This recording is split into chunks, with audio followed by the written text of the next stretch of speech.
Salam damai sejahtera di dalam Tuhan kita Yesus Kristus. Shalom. Selamat pagi dan semangat pagi.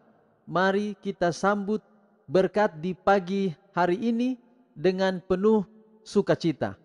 Kita patut panjatkan pujian dan syukur kita kepada Tuhan oleh karena berkat perlindungan Tuhan yang ajaib bagi kita semua, hingga kita boleh berada pada pagi hari ini dengan penuh sukacita.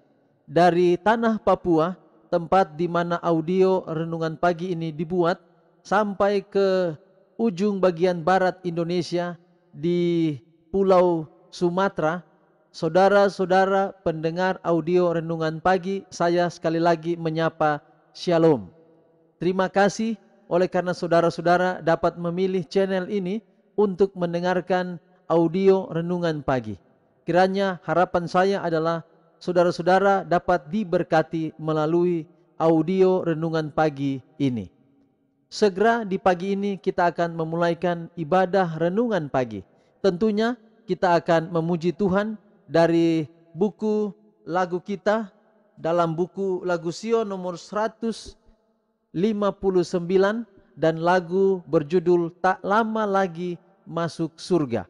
Sekali lagi, lagu Sion nomor 159, Tak Lama Lagi Masuk Surga.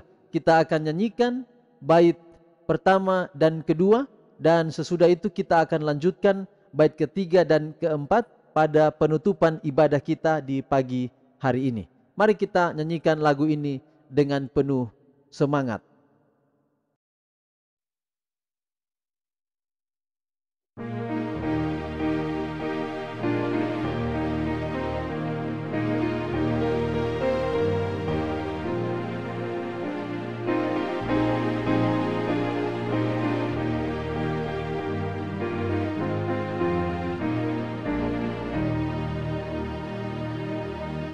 Nyanyilah lagu yang hiburkan di jalan, tak lama lagi masuk surga. Malam pun lalu dalam terang kemuliaan, tak lama lagi masuk surga. Tak lama lagi, tak lama lagi, kita tiba di sana.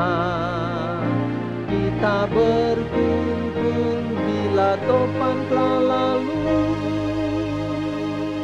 tak lama lagi masuk surga. Mari selesaikan kerja yang Tuhan beri, tak lama lagi masuk surga. Rahmat Allah beri kekuatan tiap hari, tak lama lagi masuk surga. Tak lama lagi, tak lama lagi, kita tiba di sana. Kita berkumpul bila topan telah lalu, tak lama lagi masuk surga. Mari kita tunduk kepala dan kita berdoa. Bapa di sorga, terima kasih untuk perlindungan Tuhan yang ajaib di dalam kehidupan kami. Tuhan sudah jaga kami sepanjang malam dalam tidur kami, hingga kami boleh bangun di pagi hari ini dengan penuh sukacita. Dari waktu yang ada di Indonesia Timur, waktu yang ada di Indonesia Tengah, sampai waktu di bagian Indonesia Barat, kami dalam perbedaan waktu, tetapi kami bersyukur melalui audio renungan pagi ini kami dipersatukan. Walau dalam perbedaan waktu, tapi kami boleh diajak di pagi ini untuk bersyukur kepada Tuhan atas berkat-berkat Allah yang ajaib dalam hidup kami. Saat ini Tuhan, kami akan mendengarkan pekabaran firman Tuhan. Tuhan memberkati kami agar pekabaran firman Tuhan ini boleh menjadi berkat di dalam kehidupan kami. Siapkanlah hati kami melalui kuasa Roh Kudus-Mu, agar firman Tuhan yang kami dengarkan boleh mengubah kehidupan kami. Inilah doa kami. Terima kasih Tuhan, Engkau dengar doa kami. Di dalam nama anak-Mu Yesus Kristus kami persembahkan doa ini. Amin. Renungan kita di hari ini, hari yang baru, di bulan yang baru, hari pertama di bulan Juli tahun 2020. Topik kita untuk sepanjang bulan Juli ini adalah kehidupan praktis umat Kristen. Kehidupan praktis umat Kristen. Dan ini akan lebih banyak berbicara tentang praktek hidup atau kehidupan yang praktis yang kita hidupkan, apa yang kita hidupkan, tidak hanya belajar firman tapi apa yang kita hidupkan. Dan topik kita untuk tanggal 1 Juli hari ini, Tuhan adalah pemilik. Tuhan adalah pemilik.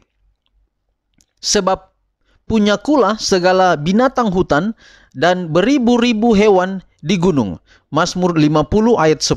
Sekali lagi, sebab punyakulah segala binatang hutan dan beribu-ribu hewan di gunung. Mazmur 50 ayat 10. Mari kita ikuti keterangan dari buku seri Membina Keluarga jilid 1 halaman 349 hingga 350. Yang menjadi dasar kejujuran dalam usaha dan keberhasilan sejati ialah pengakuan akan hak kepunyaan Allah sebagai Khalik alam semesta. Dialah Khalik, pencipta segala sesuatu. Dia adalah pemilik yang sesungguhnya dari segala sesuatu. Kita adalah sekedar juru kuncinya. Segala sesuatu yang akan digunakan sesuai dengan petunjuknya. Ini adalah suatu tugas, kewajiban yang dipercayakan kepada setiap umat manusia. Ini adalah kaitannya dengan segenap kegiatan umat manusia.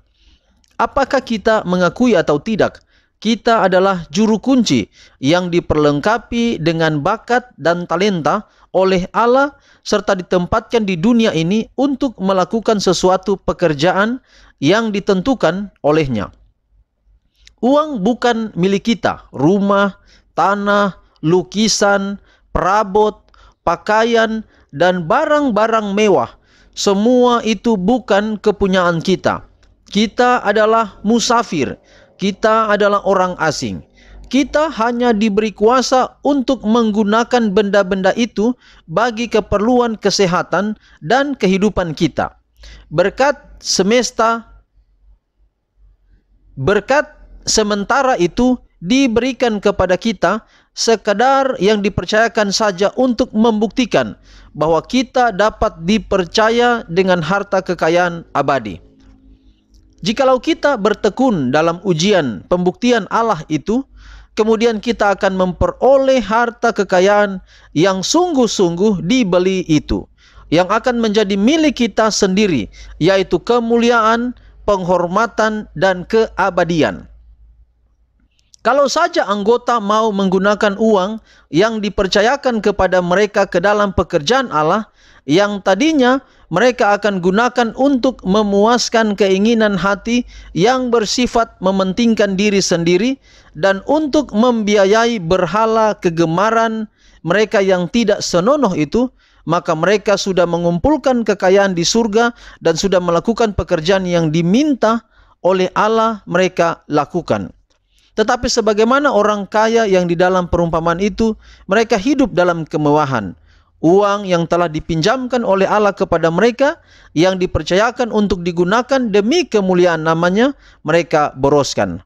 Mereka tidak berhenti memikirkan pertanggungjawaban mereka kepada Allah. Mereka tidak berhenti merenungkan bahwa tidak lama lagi akan ada hari perhitungan saat mana mereka wajib memberikan pertanggungjawaban tentang tugas mereka sebagai penata layanan. Kita harus selalu mengingat bahwa pada hari penghukuman kelak kita harus menghadapi catatan mengenai cara kita memakai uang Allah. Telah banyak digunakan untuk kesenangan diri sendiri, memuaskan keinginan sendiri yang sebenarnya digunakan tidak membawa kebaikan yang sebenarnya, tetapi membawa celaka yang pasti. Kalau saja kita menyadari bahwa Allah adalah pemberi segala sesuatu yang baik, bahwa uang itu adalah kepunyaannya, maka wajiblah kita bijaksana menggunakannya sesuai dengan kehendaknya yang suci. Dunia ini, adat kebiasaannya, segala modenya bukan menjadi standar kita. Kita tidak mempunyai keinginan untuk menyesuaikan diri dengan kebiasaan dunia. kita tidak membiarkan kecenderungan hati kita menguasai kita. Puji Tuhan untuk pekabaran di pagi hari ini. Saya yakin dan percaya bahwa saudara-saudara juga sepakat dengan topik kita hari ini, bahwa Tuhan adalah pemilik. Dia adalah pemilik segala sesuatu. Saya pernah ditanyakan oleh anggota jemaat, dan pertanyaan itu baru saja pekan yang lalu pada diskusi pelajaran sekolah Sabat. Ada yang bertanya seperti ini, "Pendeta, kenapa Tuhan harus memberikan hak memilih kepada kita? Bukankah hak memilih itu yang menyebabkan kita jatuh ke dalam dosa?" Nah, saya yakin saudara juga punya pertanyaan terkait jawaban terkait pertanyaan itu. Tapi ini kira-kira jawaban yang saya dapat berikan. Pertama, itu yang kita tahu, bahwa kenapa Tuhan memberikan kepada kita hak memilih. Karena kita tidak diciptakan sebagai robot. Kalau Tuhan kendalikan segala kehidupan kita, maka Tuhan bukan Allah yang adil. Tuhan bukan Allah yang pengasih. Allah menciptakan ciptaannya lebih istimewa, manusia ini memiliki pilihan. Oleh karena kalau tidak juga demikian, maka itulah yang diserang oleh setan kepada Allah. Tapi jangan pernah kita lupa, kita tidak memilih beberapa hal. Contohnya misalnya, kita lahir, kita tidak memilih tanggal lahir kita. Kita tidak memilih orang tua kita. Kita tidak memilih nama kita. Kita tidak memilih jenis kelamin kita. Kita tidak memilih warna kulit kita. Kita tidak memilih banyak hal, saudara. Yang di awal kehidupan kita, banyak hal yang kita tidak pilih. Saya juga tidak memilih untuk bertugas di tanah Papua sebagai seorang pendeta. Saya tidak juga memilih dari kecil untuk menjadi seorang pendeta. Tetapi pilihan itu kemudian saya sudah besar, walaupun itu pilihan saya. Tapi saya yakin di balik semuanya itu adalah Allah. Bukan berarti bahwa kita dihidup ditekan oleh Allah, dikendalikan. Artinya Allah seperti seseorang, kemudian kita seperti komputer yang tinggal dikendalikan. Nah, di sini saudara-saudara, pelajaran kita hubungannya dengan apa yang tadi saya sampaikan, bahwa Tuhan adalah pemilik. Apa saja yang kita punyai bukan milik kita. Sehingga ada seorang anggota gereja di Timika, seorang yang setia dalam hal penata layanan, dia pernah katakan kepada kami, para pendeta, dia katakan, "Pendeta-pendeta, waktu bangun rumah ini segera akan ditabiskan, diresmikan maksud saya. Lalu saya dan istri saya ajak anak-anak saya, kami berdoa di depan rumah ini sebelum kami masuk rumah ini, sebelum Bapak Pendeta datang untuk acara peresmian ini, kami telah," jadi dia katakan, "kami telah mengatakan di depan rumah, Tuhan, ini bukan rumah kami, ini adalah milik-Mu. Sekarang izinkan kami masuk untuk menggunakannya sementara di dunia ini." Saudara lihat, di pandemi corona ini, keadaan wabah ini, sekarang ini saudara, ingat ketika kita dimintai, seperti video saya lihat anak Ishak Situmorang, luar biasa. Diajarkan oleh kedua orang tua untuk membagi cinta kasih dengan orang. Bukan berarti orang itu tidak ada, ya mungkin ada yang tidak ada. Tetapi bagaimana hati kita yang diberi, bukan sekedar beras, gula, susu dan lain sebagainya, tapi bagaimana hati kita diserahkan untuk bagian daripada pelayanan. Karena kita tahu bahwa semua yang kita miliki tidak akan ada artinya. Saya berikan kesaksian dari Amerika. Saudara-saudara kita di Amerika mengatakan bahwa barang-barang yang mahal, sebut saja sepatu ada yang $500. Tapi mau dipakai kemana sepatu itu? Kalau tidak ke acara, ke gereja. Sekarang ibadah di rumah. Masa kita ibadah di rumah, kita mau pakai sepatu $500 itu? Itu berarti semua barang. Ada yang mungkin punya mobil tiga garasi. Tidak ada gunanya di masa ini. Maka ajakan saya adalah, mari kita akui Tuhan sebagai pemilik. Maka kita katakan kepada semua barang-barang yang kita miliki di dunia, ini bukan saya punya, ini Tuhan punya. Kalau saudara menggunakannya untuk Tuhan, maka itu untuk saudara tabung di dalam kerajaan sorga. Ada seorang anggota telepon kepada saya, "Pak Pendeta, ya ini ada berkat. Saya lihat Pak Pendeta buat video-video. Nah, mungkin ada yang kurang mau dibeli. Ini kami, wah saya bersyukur saudara, puji Tuhan, bukan untuk saya. Semua alat yang saya gunakan ini adalah pemberian. Ada saudara dari Amerika, saya tidak sebutkan nama. Ada juga saudara dari Sentani sini. Bukan berarti saya mau katakan saudara lain yang dengar ini juga harus menyumbang. Tidak saudara. Tapi maksud saya ini bentuk dari pengalaman kehidupan kita. Mari kita bagikan apa yang kita punyai, kita bagikan. Jangan pernah simpan banyak lama-lama di dunia ini. Memang kita perlu menabung. Tapi kalau kita menabung dalam konteks mencintai harta di dunia ini, maka kita harus berubah, harus bertobat dari hal itu. Kita buat yang terbaik untuk Tuhan. Tuhan memberkati kita dalam pelajaran kita pertama di bulan Juli ini. Semoga pelajaran kita selanjutnya ini akan menjadikan kita sebagai orang Kristen dalam topik kita yang hidup praktis.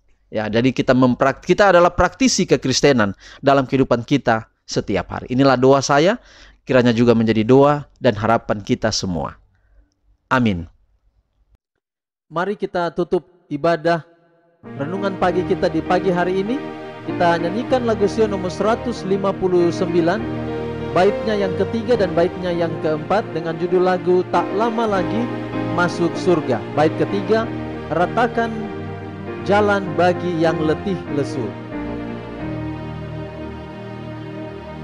Ratakan jalan bagi yang letih lesu, tak lama lagi masuk surga. Nyatakan hidup penuh kasih sayangmu, tak lama lagi masuk surga. Tak lama lagi kita tiba di sana. Kita berkumpul bila topan telah lalu. Tak lama lagi masuk surga. Di sana Tuhan akan beri perhentian. Tak lama lagi masuk surga. Air mata pun Tuhan akan hapuskan. Tak lama lagi masuk surga. Tak lama lagi kita tiba di sana. Kita berkumpul bila topan telah lalu. Tak lama lagi masuk surga. Mari kita berdoa. Ya Tuhan Allah Bapa kami di dalam kerajaan sorga, puji dan syukur kami persembahkan kepadamu untuk berkat yang indah, di mana kami boleh mengikuti audio renungan pagi di pagi hari ini. Biarlah pekabaran firman Tuhan yang kami dengarkan boleh menjadi bagian kami. Hamba-Mu berdoa menyerahkan pendengar audio renungan pagi ini di mana saja berada, dari ujung timur tanah Papua sampai ke bagian barat tanah Sumatera. Tuhan memberkati. Kiranya kami dipelihara, kami dilindungi, kami dijagai, dan semua aktivitas kami Allah turut memberkati, agar kami selalu merasakan berkat Allah dalam hidup kami. Kami boleh menikmati berkat Tuhan itu dengan satu ucapan syukur nanti pada penghujung hari, pada petang hari. Kami boleh kembali naikkan pujian kepada Tuhan. Tuhan, inilah doa hamba-Mu di pagi hari ini. Sekali lagi, kiranya kasih karunia daripadamu ya Bapa, di dalam damai sejahtera dari anak-Mu Yesus Kristus melalui kuasa Roh Kudus, dalam persekutuan Bapa, Anak, dan Roh Kudus yang ajaib ini, akan boleh menjadi bagian kami di pagi hari ini sampai selama-lamanya. Karena kami berdoa, kami bersyukur di dalam nama Tuhan Yesus Kristus, yang adalah Tuhan dan Juru Selamat kami. Amin.